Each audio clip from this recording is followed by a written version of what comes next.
Bismillahirrahmanirrahim. Assalamualaikum warahmatullahi wabarakatuh. Waalaikumsalam.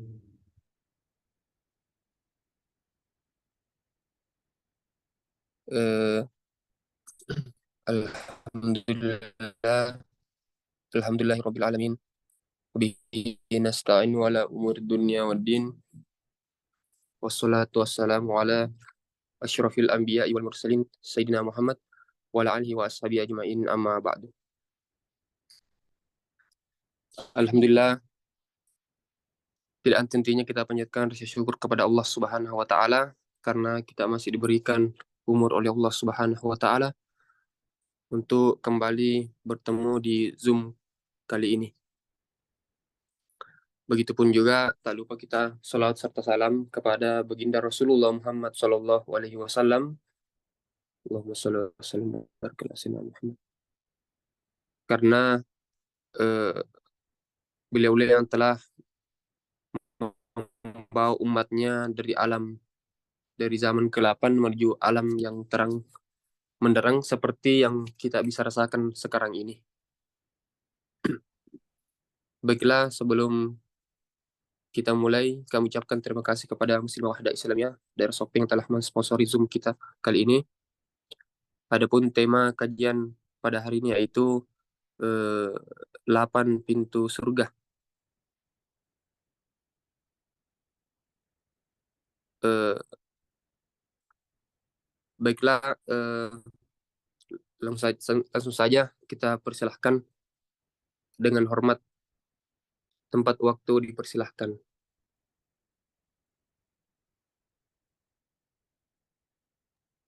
Bismillah. Ya, terima kasih atas kesempatan yang diberikan atas moderator. Uh, Bismillahirrahmanirrahim. Assalamualaikum warahmatullahi wabarakatuh. Yang kami hormati para peserta yang sempat join hari ini, semoga dimudahkan langkahnya, diberikan hidayah, kemudian dicatatkan amal pahala di sisi Allah SWT. Baik, untuk kesempatan kali ini kami diberi amanah untuk mengisi kegiatan kajian rutin hari ini karena mungkin berhubungan Ustaz yang biasa mengisi tidak sempat hadir. Salah satu salam tidak lupa kita aturkan kepada junjungan Nabi besar Muhammad SAW, Nabi sebagai uswatun hasanah, pembawa rahmatan lil alamin. Baik, mungkin secara singkat saja nanti kami akan sampaikan karena mungkin kita gunakan Zoom-nya terbatas juga. Mungkin saya jelaskan secara singkat. Tema yang kali ini kita angkat yaitu terkait dengan 8 pintu surga. Tujuannya yaitu semoga kita mendapatkan motivasi bahwasanya surga itu sudah ada 8 pintu, bahkan mungkin bisa saja mungkin lebih ataupun banyak pintu-pintunya. Nah, untuk itu dengan mengetahui adanya pintu surga apa saja yang bisa dimasuki, mungkin bisa motivasi kita bahwa ternyata memasuki surga itu mungkin tidak sesulit dengan apa yang dipikirkan. Cuma jawabannya pertanyaannya yang mau atau tidak masuk itu seperti apa? Utamanya umumnya pasti kalau kita diberikan pertanyaan siapa yang masuk surga, pasti semuanya semuanya ingin masuk ke dalam surga. Tapi yang jadi pertanyaan, sudah siapkah kita ke sana atau bekal apa saja yang kita siapkan untuk ke sana? Disebutkan dalam hadis Sa'al bin Sa'ad, Rasulullah pernah bersabda, di surga itu terdapat 8 pintu, diantaranya ada pintu yang disebut dengan Rayyan, dan tidak ada yang bisa masukinya kecuali orang-orang yang berpuasa. Nah, ini khusus untuk orang-orang yang rutin berpuasa, tidak hanya di bulan suci Ramadan, tapi telah menghidupkan sunnah-sunnah puasa itu di luar bulan suci Ramadan. Nah, surga pada umumnya ini kita berikan gambar sebagai tempat yang selalu diimpikan oleh setiap manusia, khususnya umat Muslim. Karena kita meyakini seperti itu, seperti bagaimana kita meyakini adanya Rasulullah, seperti juga kita meyakini adanya surga dan neraka. Padahal kita ini seperti umumnya sudah belum pernah melihat. Di dalamnya menjadi daya tarik tersendiri karena ini digambarkan bahwa tidak ada yang menyaingi keindahannya seperti yang pernah kita lihat di dunia. Tidak ada yang pernah mendengar apa yang ada dalam surga seperti apa yang kita dengarkan di dunia. Bahkan hati pun tidak pernah membayangkan betapa luas dan indahnya. Jadi apa yang kita gambarkan sekarang saat ini di dunia itu tidak pasti akan berbeda 180 derajat bahkan lebih dari apa yang kita pernah lihat di dunia. Sehingga manusia terpanggil ingin merasakan isi dari dalam surga itu. Tapi sebelum masuk ke dalamnya, siapapun harus melalui pintu surga itu. Jadi ada masing-masing pintu-pintunya. Masuknya manusia melalui pintu-pintu tersebut bergantung pada beberapa hal. Yang paling penting diantaranya adalah rasa ketakutan kepada Allah SWT, tunduk sepenuhnya kepada perintah-perintahnya. Jadi sebenarnya cuma dua syarat yang Allah kasih untuk masuk pintu surga. Yang pertama itu melaksanakan perintahnya, yang kedua menjauhi larangannya. Sesimpel itu sebenarnya. Tapi ya ada godaan setan yang ada di setiap manusia itu yang mencoba memalingkan kita. Jadi dunia ini hanya sebenarnya ibaratnya tipuan ya mungkin kalau saya bilang. Jadi diberikan kita kenikmatan-kenikmatan, sebenarnya kenikmatan itu ada di kebalikannya sebenarnya. Jadi kenikmatan dunia itu ada di kebalikan dari kenikmatan surga. Contoh sederhana misalnya hamar. Nah, mungkin kalau yang belum pernah coba, mungkin apa aja itu sebenarnya, apa aja itu minuman seperti itu lebih enak mungkin jus. Tapi ketika sudah mencoba, nah itu yang dirasakan oleh orang-orang yang sudah pernah minum hamar atau hal-hal yang berbuat maksiat misalnya. Itu semuanya tidak ada yang tidak enak. Nah, itulah kenikmatan dunia itu justru kebalikan dari kenikmatan dari surga. Dan dikatakan Rasulullah bahwa orang yang sudah mencicipi kenikmatan dunia itu sudah tidak boleh lagi merasakan kenikmatannya surga. Contoh misalnya kayak tadi hamar. Hamar di surga itu ada disiapkan, tapi yang kita sebut di surga itu anggur. Anggurnya di surga itu beda dengan anggurnya yang di dunia yang sekarang sudah difermentasi menjadi alkohol dan seterusnya. Nah, seperti itu. Jadi tidak bisa lagi merasakan apa nikmatnya anggurnya surga karena sudah merasakan anggurnya dunia. Kemudian balasan ini diberikan bagi orang yang beramal soleh atau yang secara sembunyi-sembunyi merasakan dan nanti akan dinampakkan secara nyata pada hari kiamat. Dari Hasan Al-Basri, ini hadisnya, suatu kaum ada yang menyembunyikan amalan mereka, walaupun akan membalasnya dengan menyembunyikan bahasan mereka, tapi nanti akan ditampakkan secara nyata pada saat di akhirat nanti. Jadi sebenarnya hal yang tersebut disebutkan di sini adalah amal-amal yang dilakukan secara diam-diam atau sembunyi-sembunyi. Contoh sederhananya, misalnya sedekah. Itu akan nampak rasanya. Di dunia saja itu terasa itu. Rasanya itu susah diungkapkan dengan kata ketika kita melakukan sedekah, tapi diam-diam. Itu ada rasa yang tersendiri yang dirasakan. Apalagi nanti ketika di akhirat nanti Allah akan tampakkan. Kemudian pertama itu, ini pintu surga yang pertama ada namanya pintu bab as-salat, pintu doa. Pintu surga ini hanya diperuntukkan bagi umat muslim yang tepat waktu dan perhatian dalam doa-doa mereka. Nah, di sini juga disebutkan dalam hal ini orang yang mendirikan salat dan menunaikan zakat. Nah, artinya tidak ada kekhawatiran terhadap mereka dan tidak ada pula mereka meragukan. Kemudian Allah menjanjikan hadiah besar bagi mereka yang berdoa secara ikhlas. Kemudian ada hadisnya, sesungguhnya orang-orang yang beriman mengerjakan amal soleh, mendirikan salat dan menunaikan zakat, mereka mendapat pahala di sisi Tuhan dan tidak ada kekhawatiran terhadap mereka dan tidak pula mereka bersedih hati. Jadi ada khusus orang yang selalu merutinkan mengerjakan salat tepat waktu, kemudian menunaikan zakat. Jadi zakat itu hukumnya wajib di setiap bulan suci Ramadan. Di luar dari itu bisa dilaksanakan sedekah atau infak. Jadi mungkin teman-teman yang mungkin tidak memiliki kemampuan dari segi finansial mungkin untuk sedekah, kita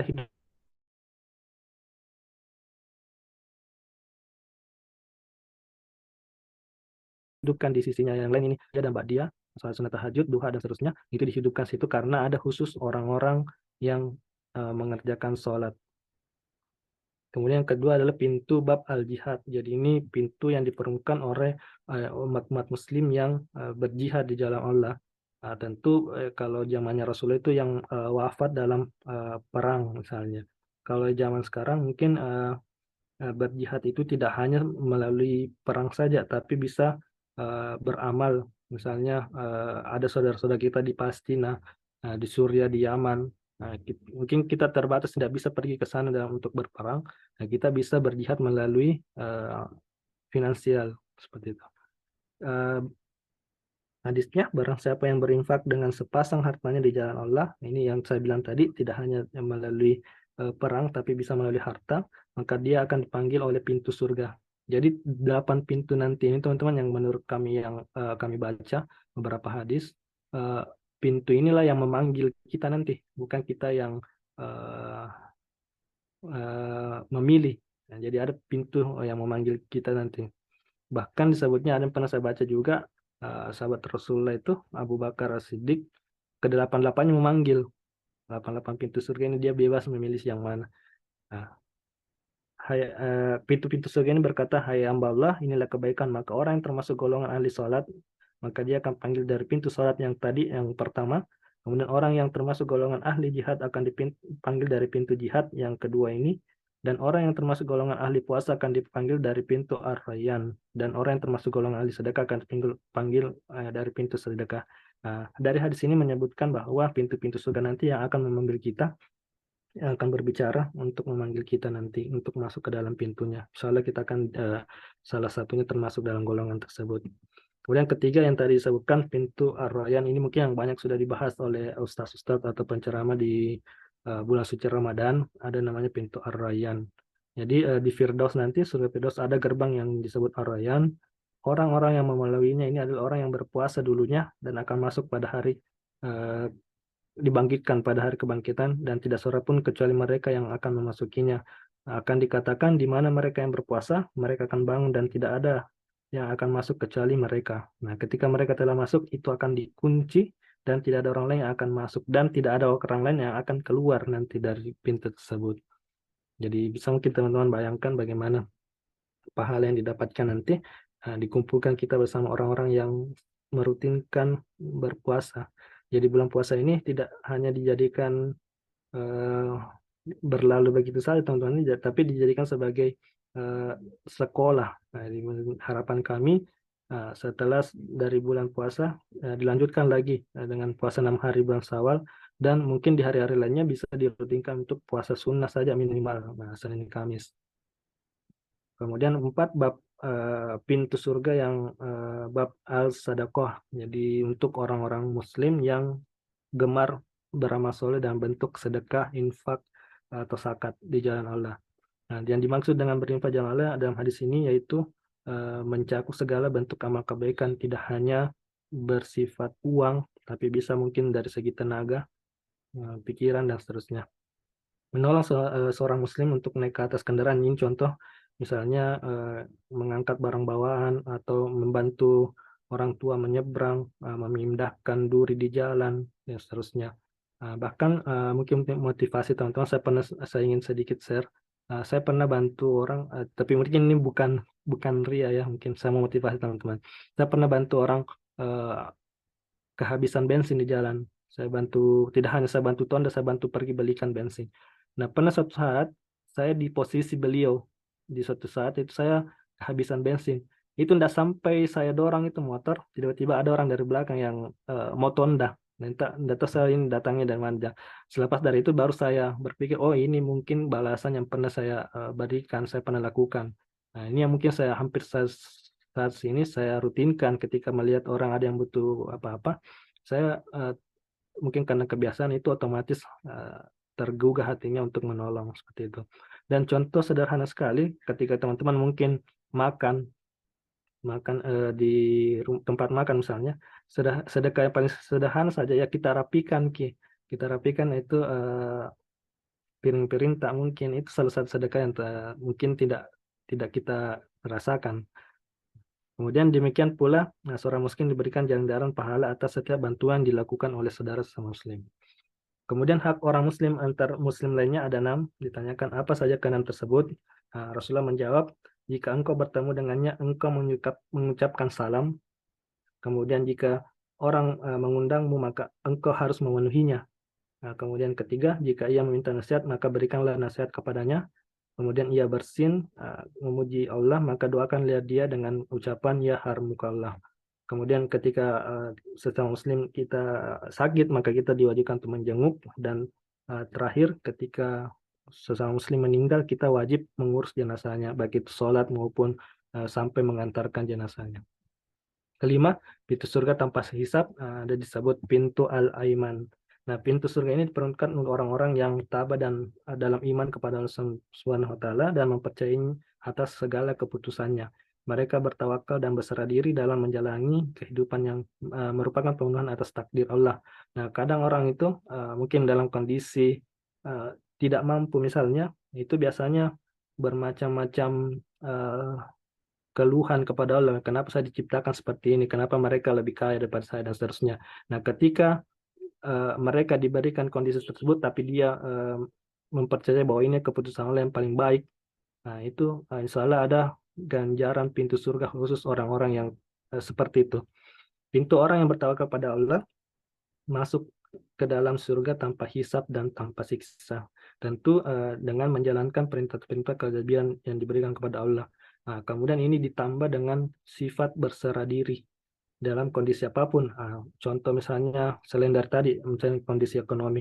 Ada lagi contoh misalnya diberikan ketidaksempurnaan dalam kondisi tubuh, misalnya ada cacat atau ada kekurangan tubuhnya. Nah, ketika mereka sabar dan ikhlas menjalani kehidupan, insya Allah kan Allah gantikan ganjaran kan dengan pintu surga al-aiman. Dan insya Allah kami yakini ketika di surga nanti mereka akan dibangunkan dalam kondisi yang sempurna tanpa cacat. Karena mereka, contoh ya misalnya orang buta, karena beliau selama hidup di dunia belum pernah merasakan nikmatnya tampilan dunia, nanti akan Allah bangkitkan dengan melihat indahnya surga nanti. Kemudian yang keenam, pintu pengekangan dan kemarahan. Nah, ini bab al-kasamin, al-gais, wal-afina aninnas. Nah, pintu surga ini dipenuhkan oleh orang-orang yang mampu mengendalikan atau menekan amarah. Nah, inilah pentingnya bulan puasa. Tidak hanya pada saat bulan puasa saja kita mengendalikan hawa nafsu, tapi di hari-hari atau bulan-bulan selanjutnya juga senantiasa kita harus diberikan berani menumbuhkan sifat mudah memberi maaf dan mudah meminta maaf kepada saudara-saudara kita yang selama hidup di dunia. Hadisnya, sesungguhnya Allah memiliki sebuah pintu di surga, tidaklah yang masuk melaluinya kecuali orang-orang yang memaafkan kezaliman.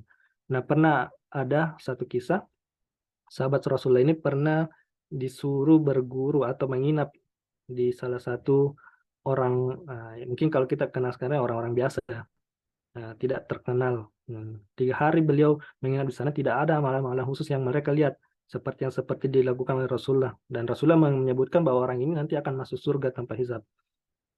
Tidak ada ibadah yang menonjol, hanya sholat-sholat wajib saja yang mereka lakukan. Nah, tiba di hari terakhir, akhirnya mereka sahabat Rasulullah ini bertanya kepada orang tersebut, amalan apa yang kau lakukan sehingga Rasulullah menyebutkan 3 kali bahwa kamu akan masuk surga tanpa hisab. Nah, akhirnya orang ini menyebutkan bahwa tidaklah amalan khusus yang saya lakukan kecuali sebelum saya tidur saya ingat-ingat pada hari itu siapa yang pernah zalimi saya akan langsung maafkan, dan sebelum saya tidur saya akan minta maaf kepada orang-orang yang saya zalimi pada hari itu. Nah, seperti itu. Jadi ini ada pintu surga yang dikhususkan kepada orang-orang yang senantiasa mudah memberi maaf dan mudah meminta maaf ketika melakukan kesalahan. 7. Bab pintu sikir. Jadi peruntukan orang-orang yang senantiasa mulutnya basah dengan kalimat sikir, sebagaimana yang disyaratkan dalam riwayat Tirmizi, bisa jadi pula adalah pintu ilmu, wallahu alam. Jadi di bab 7 ini, pintu 7 ini dikaitkan juga dengan pintu ilmu, orang-orang yang senantiasa menuntut ilmu dan mulutnya senantiasa basah dengan kalimat zikirullah. Kemudian 8, pintu pertobatan bab al-tawaban. Jadi pintu ini setiap waktu atau sepanjang waktu terbuka bagi hamba-hamba Allah yang senantiasa selalu ingin bertobat ketika melakukan kesalahan. Juga terdapat hadis tentang babul walid atau pintu orang-orang yang berbakti kepada orang tua, dari Abu Darda radhiyallahu anhu bahwa Nabi SAW bersabda, orang tua adalah pintu surga yang paling tengah. Jika engkau mau menyanyiakannya, silahkan. Atau jika engkau mau menjaganya, silahkan. Seperti bagaimana yang kita kenal dengan sahabat Rasulullah itu, Uwais Al-Qarni, yang senantiasa memuliakan ibunya khususnya. Bahkan Rasulullah tidak pernah bertemu dengan beliau, tapi beliau menyuruh beberapa sahabatnya untuk ketika bertemu dengan Uwais Al-Qarni meminta doa kepada Uwais Al-Qarni. Bahkan disebutkan bahwa Uwais Al-Qarni adalah penduduk dunia yang tidak terkenal, tapi terkenal oleh penduduk langit. Seperti itu. Jadi ada pintu, makanya kami sarankan kepada teman-teman minimal setiap hari, kalau kami baca beberapa hadis itu yang paling afdal itu pada saat setelah sholat maghrib. Rutikan saja sholat taubat 2 rakaat misalnya. Dan bahkan Rasulullah itu orang yang dijamin masuk surga, tapi bahkan diriwayatkan setiap hari itu minimal 100 kali beristighfar kepada Allah SWT. Apalagi kita manusia biasa, tidak ada jaminan buat kita. Jadi terlalu sombong kita sebagai manusia kalau tidak pernah mengucapkan kalimat astagfirullahaladzim atau tidak senantiasa bertobat kepada Allah. Mungkin itu tadi 8 pintu surga. Kami tutup mungkin dengan gambaran. Ini seperti riwayat dari Abu Bakar Siddiq yang kami sebutkan tadi, disebutkan bahwa ada 8 pintu surga yang 8 pintunya ini yang memanggil Abu Bakar. Nah, misalnya kita mungkin minimal 1 saja itu sudah alhamdulillah sekali ya. Abu Bakar adalah orang yang memiliki berbagai bentuk amal saleh dan ketaatan. Diberikan gelar As-Siddiq karena beliau tidak pernah mengingkari apa yang dikatakan oleh Rasulullah, orang yang selalu membenarkan apa perkataan Rasulullah. Rasulullah bersabda bahwa pada saat itu beliau bertanya kepada sahabat, siapa di antara kalian yang pada hari ini berpuasa? Abu Bakar menjawab, saya. Beliau bertanya lagi, siapa di antara kalian yang sudah mengiringi jenazah? Abu Bakar menjawab, saya. Kemudian beliau bertanya lagi, siapa di antara kalian yang hari ini memberi makan orang miskin? Beliau mengatakan saya. Lalu beliau bertanya lagi, siapa di antara kalian yang hari ini sudah mengunjungi orang sakit? Abu Bakar menjawab, saya. Maka Rasulullah SAW bersabda, tidaklah ciri-ciri itu terkumpul pada diri seorang, melainkan dia pasti akan masuk surga. Nah, semua yang kita bahas tadi, 8 pintu surga itu, ada semua pada sosok Abu Bakar As-Siddiq. Nah, tidaklah Abu Bakar itu melampaui para sahabat Muhammad SAW semata-mata karena banyaknya mengerjakan puasa dan salat, akan tetapi karena iman yang bersemayam di dalam hatinya. Nah, mungkin ini motivasi teman-teman sekalian, termasuk kami yang berbicara ini, untuk ketika mengetahui bahwa 8 pintu surga itu ada bab-babnya masing-masing, ada amal-amalnya masing-masing, minimal kita fokus di satu saja itu sudah alhamdulillah sekali. Apalagi kalau kita bisa seperti sahabat Rasulullah ini dipanggil ke 8 pintunya, jadi bebas memilih saja. Kemudian gambaran makanan dan minuman di surga, Imam Ahmad berkata, telah menceritakan kepada kami Miskin bin Abdul Aziz dari Asyi'ad Dahir, dari Sahar bin Hausab, dari Abu Hurairah, bahwasanya Rasulullah bersabda bahwa sesungguhnya penghuni surga yang paling rendah adalah orang yang memiliki 7 tingkatan dan 300 pelayan yang mendatanginya setiap hari, pagi dan sore, dengan membawa 300 piring yang terbuat dari emas dengan berisi berbagai macam makanan. Bagian awal dan akhirnya sama lezatnya dan manusia tidak diberikan kekenyangan pada saat itu. Mereka membawa pula 300 bejana yang memiliki warna yang berbeda-beda. Bagian awal dan akhirnya sama lezatnya. Dan campuran hamar murni yang kami sebutkan tadi adalah tasmin, yaitu mata air yang minum daripadanya orang-orang yang didekatkan kepada Allah. Jadi ada hamar di surga, tapi tentu tidak sama dengan hamar yang ada di dunia. Jauh lebih mungkin dari yang dibayangkan. Minuman yang paling enak di dunia jauh lebih enak yang dibayangkan nantinya. Kemudian pakaian dan perhiasan di surga. Jadi nanti akan ada penghuni surga itu memakai pakaian-pakaian yang terbuat dari sutra, yang kalau umat muslim laki-laki itu diharamkan di dunia. Nah, ini ternyata pakaiannya nanti akan disiapkan di surga nanti. Nah, kemudian mereka memakai gelang-gelang yang terbuat dari perak dan Tuhan memberikan kepada mereka minuman yang bersih. Dan itu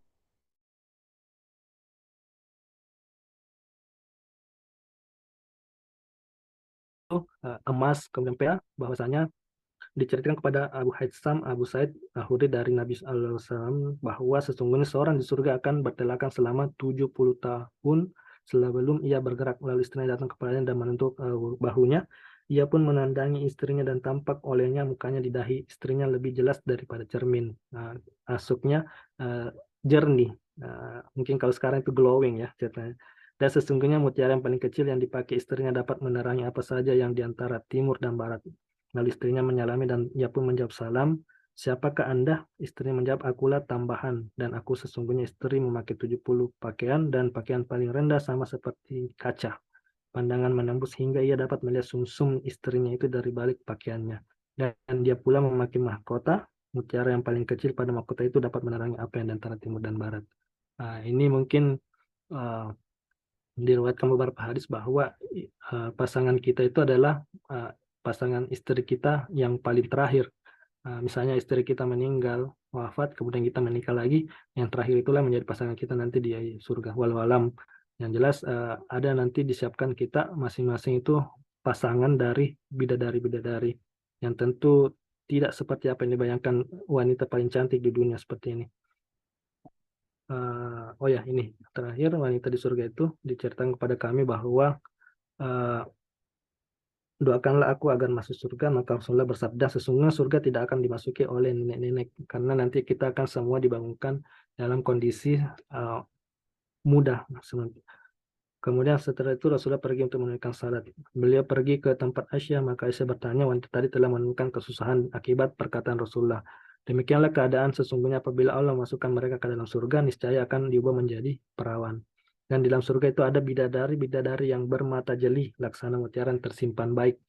Nah, dan seterusnya. Ini nanti secara umumnya itu gambarannya akan diciptakan, bukan diciptakan, akan disiapkan. Bahkan Rasulullah ketika berkunjung ke surga, ketika peristiwa sebelumnya bersama Jibril, disebutkan itu sudah ada pasangan-pasangan dari sahabat Rasulullah, misalnya Abu Bakar, ada Umar. Nah, itu masing-masing sudah ada di sana dan diberikan gambaran seperti apa yang kita baca dalam Al-Quran, bidadari itu seperti apa. Nah, di saat penduduk surga merasakan kenikmatan yang mereka dapatkan, tiba-tiba muncul cahaya, mereka mengangkat muka mereka, ternyata Allah menampakkan wajahnya dengan rahmat dari arah atas mereka. Bahkan disebutkan setiap hari Jumat Allah akan turun untuk menampakkan dirinya. Dan inilah satu kenikmatan yang sangat-sangat besar ketika kita bisa melihat wajah Allah Subhanahu wa taala. Allah berfirman, "Salam atas kamu wahai penghuni surga." Lalu beliau bersabda, yang demikian itu makna firman Allah Subhanahu wa taala, salam sebagai ucapan salam dari Tuhan yang Maha Penyayang. Penghuni surga juga tidak tidur karena tidak ada kelelahan di dalam surga dan kita kekal di dalamnya. Insya kita selalu berdoa dalam salat kita, minimal kita bisa bertemu dengan Rasulullah, dan nikmat yang paling besar adalah melihat keindahan wajah dari Allah Subhanahu wa taala.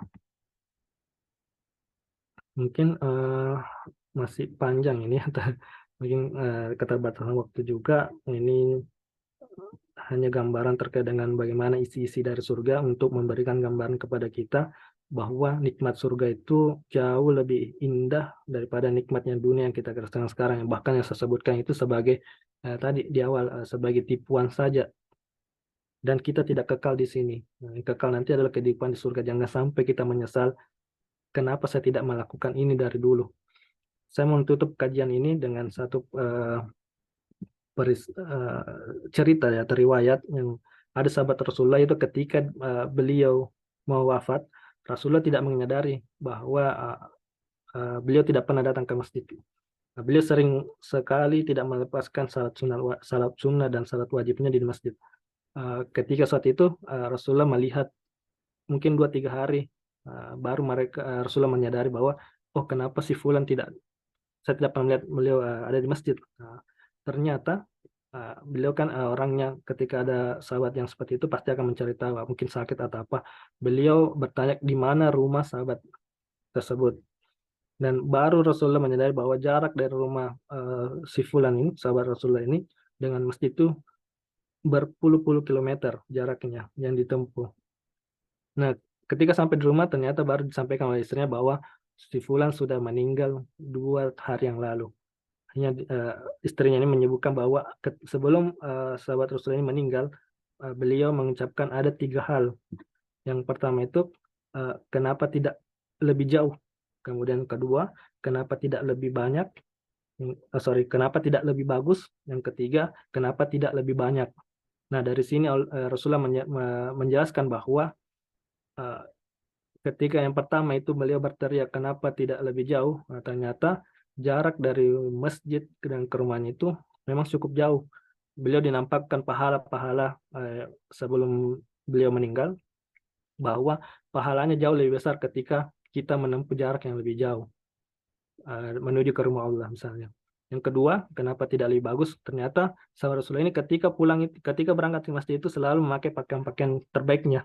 Tapi ketika pulang itu selalu eh, tinggal pakaian dalamnya saja, misalnya baju dalam dan mungkin jubah atau celana pendek misalnya atau apa. Nah, karena selama perjalanan pulang beliau memberikan pakaian-pakaian tersebut kepada orang-orang yang membutuhkan di jalan. Yang ketiga, kenapa tidak lebih banyak?